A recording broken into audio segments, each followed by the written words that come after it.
বাসে কিংবা ট্রেনে কোনো নারী দাঁড়িয়ে থাকলে বেশিরভাগ পুরুষই উঠে সেই নারীকে জায়গা করে দেয়। লম্বা লাইনে দাঁড়িয়ে থাকার সময় একজন পুরুষই বলে ওঠেন, তার পেছনের নারীকে অগ্রাধিকার দেওয়া হোক। দোকানের বেশিরভাগ পুরুষ আরেকজন পুরুষকে শান্তি সুরে বলেন, ভাই, এই মহিলাটিকে আগে বিদায় করে দিই, আপনি একটু বসেন। স্কুলের যেসব শিক্ষক ছেলেদের গরু ছাগলের মতো পেটান, সেসব শিক্ষকও মেয়েদের বেলায় একটু সহানুভূতিশীল হন।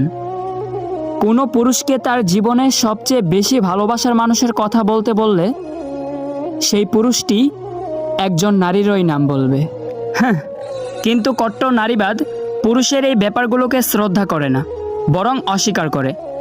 তারা ভাবে পুরুষ মানেই ধর্ষক, পুরুষ মানেই নির্যাতনকারী, পুরুষ মানেই দেহপ্রেমী, আরও কত কী ভাবে।